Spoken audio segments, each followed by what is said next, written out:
major announcement from Facebook overnight, with the parent company rebranding to Meta, revealing a vision for a virtual reality world called Metaverse. Well, the rebrand comes amid negative press, which has increased after documents were leaked by a former employee.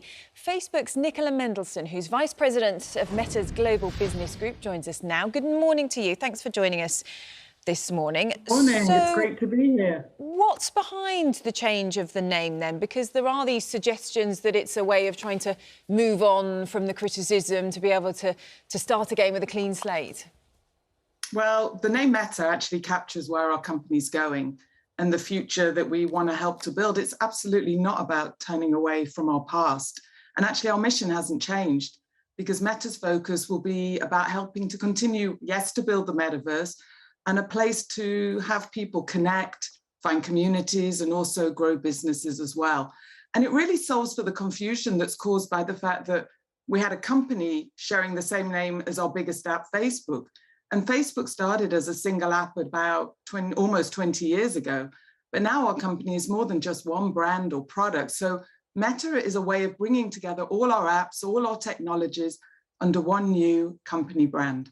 And just explain to people what a metaverse is, because this is a new term. People might not realise how the plan is that it's going to work.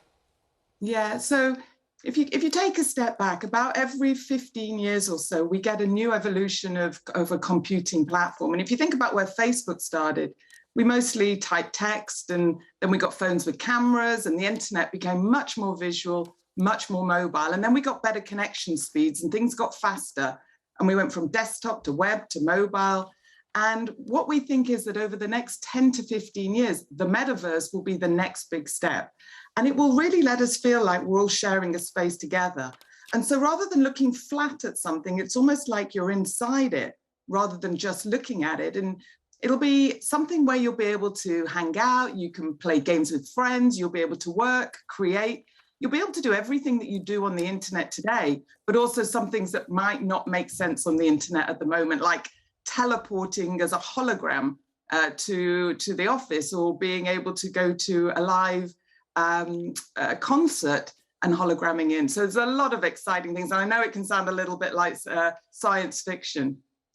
It seems a little bit audacious, doesn't it, to launch something like this, which is designed to take us further into your company, further into the virtual world, when you have got some very serious, and let's not forget these are very serious allegations from the inside about your company that amplifies hate, creates division amongst society, is bad for democracy. And we even hear from parents who say they've lost their daughters. Their daughters have taken their own lives, and they are labelling Facebook and Instagram to blame. You have these very serious allegations against your company, yet you're sitting here saying what we're going to do about it is give you more of the same, but amplify. It doesn't seem right, really. Well, actually, we're saying something different. First off, we're not going to be the only company that's building the metaverse. There's going to be many different companies, developers, creators, all coming together to build it. And I do think that we can take and really make sure that we have conversations right now, early on. And actually, that's why we're going as early as we are, because the thing that we're talking about isn't going to exist for another 5 to 10 years. So we think it's important that we bring together people from policy backgrounds, from charities, from right across civic society, to work out what the principles are as to what we want to create that governs and around the metaverse, so that going forwards, when situations arise, and they will, as they do with any technology. But again, Nicola, this is a place to stand by. Nicola, I'm sorry to interrupt, but you've done it again. I mean, I've just said to you that you're not dealing with the allegations, and you're trying to sell metaverse to us. You're doing a promotional thing.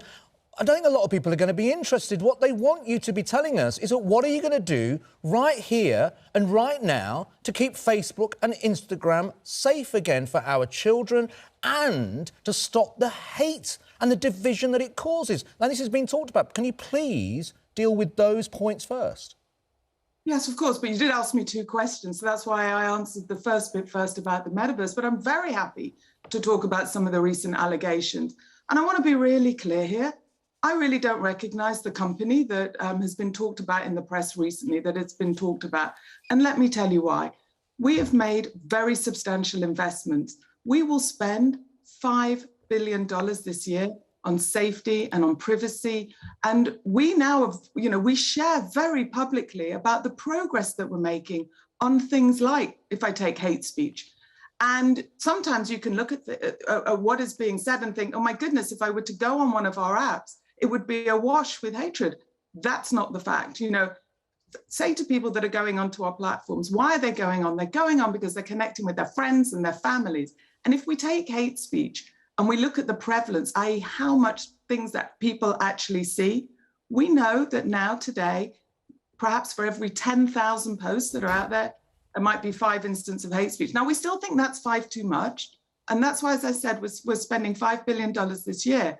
And we're also employing 40,000 people. But when that's we more look than at the any costs, other company in the world, more than any other company in the world, because we absolutely put the safety of the people that are coming onto our platforms first and foremost. Sorry to interrupt, but when we look at those costs, though, and you say you're going to be spending an extra $5 billion, we know that you've invested $10 billion in this metaverse project in 2021, and that's double what you spent on safety in the last 5 years, which was $13 billion since 2016. So it does seem to be that the priorities aren't right here, that you're trying to move on to the next thing without actually addressing the really serious issues that are causing your users harm.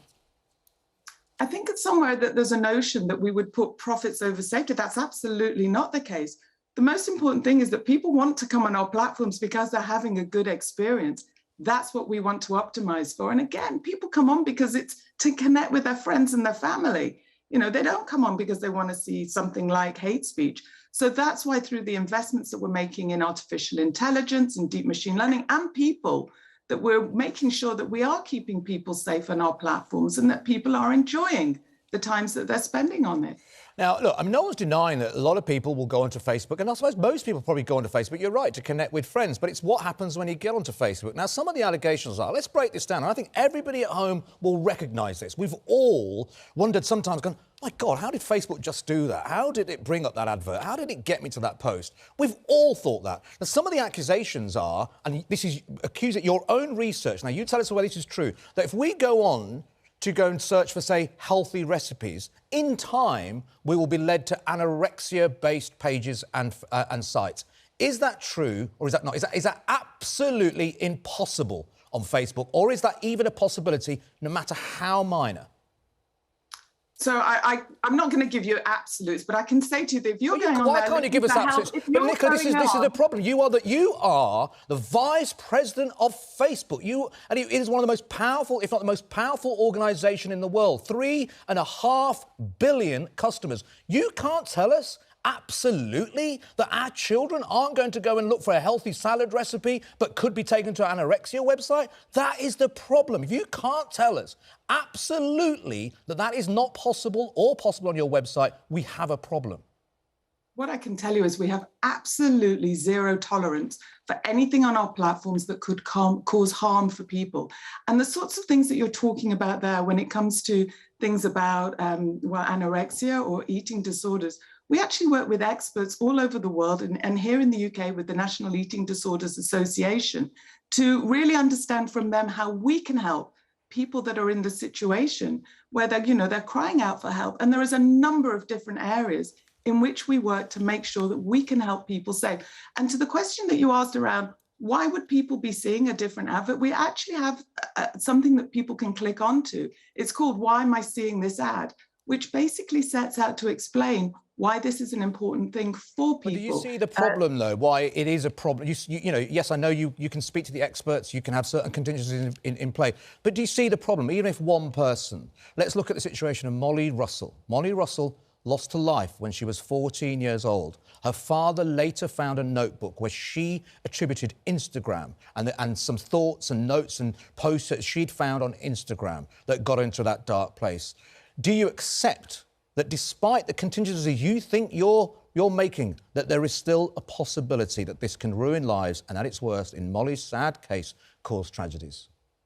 Look, from as a mother, thinking about what happened to Molly Russell, I mean, everybody who's listening today, just our hearts go out to that family and always will.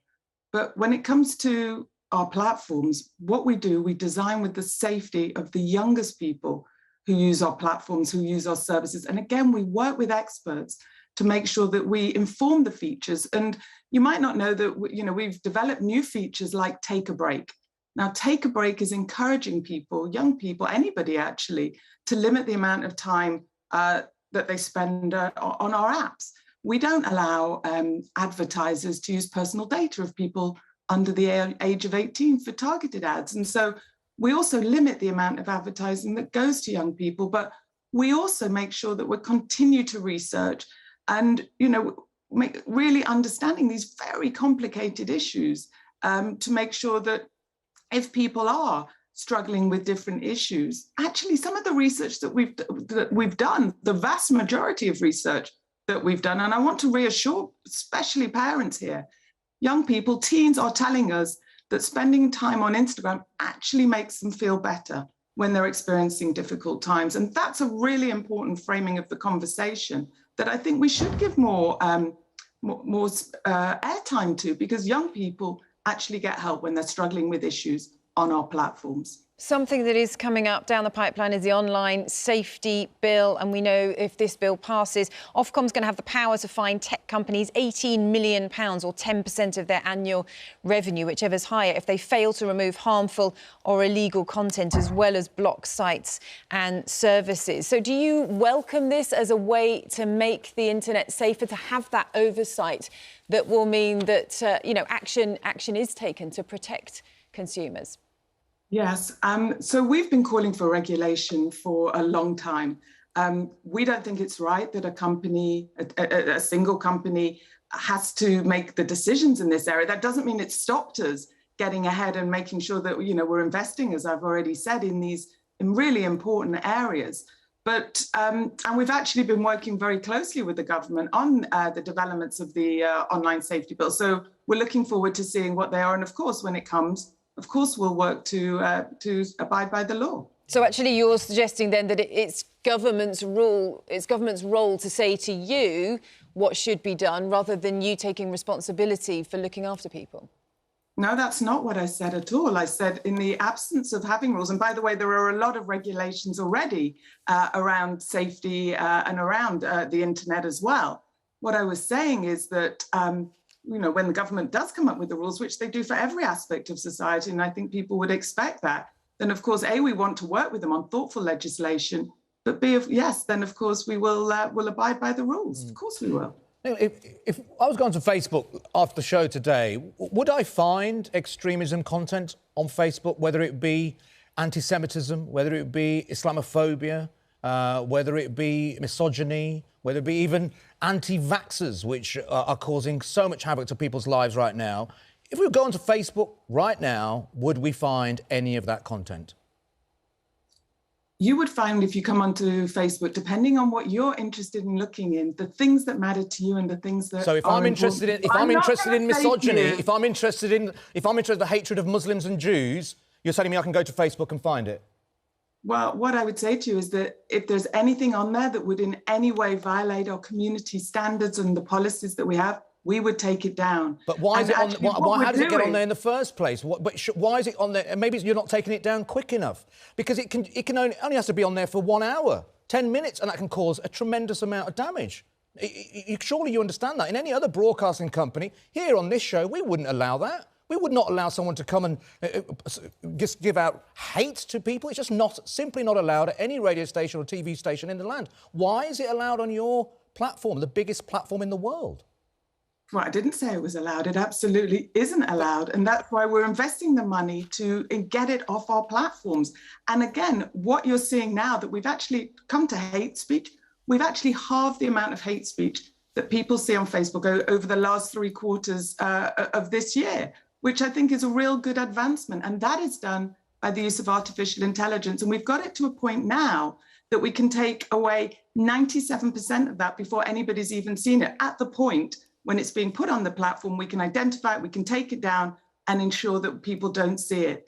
The other thing that we can make sure that we do also is depreciate down, right down into the feed, anything that might be misinformation, so we can label it. And here's the thing, if something is labeled as misinformation, people don't bother to click on it. Why would you if you know that something is not true? So this work is really nuanced. There isn't going to be quick fixes, and nor should there be. And I think it's really important that we keep having, healthy conversations, working with experts, working with partner organizations, and we'll continue to make sure that we publish the effectiveness of what we're doing against these different areas. We've also committed to having an independent audit across all of these different areas and the work that we're doing here, which will validate the results that we're seeing. So actually, I'm proud of the work that we're doing. I think we're doing more work than any other company out there. I think it shows how seriously that we take these issues and how we absolutely prioritize the safety and the well-being of people coming onto our platforms. Okay. Nicola Mendelsohn there, Vice President of Meta's Global Business Group. Thanks very much.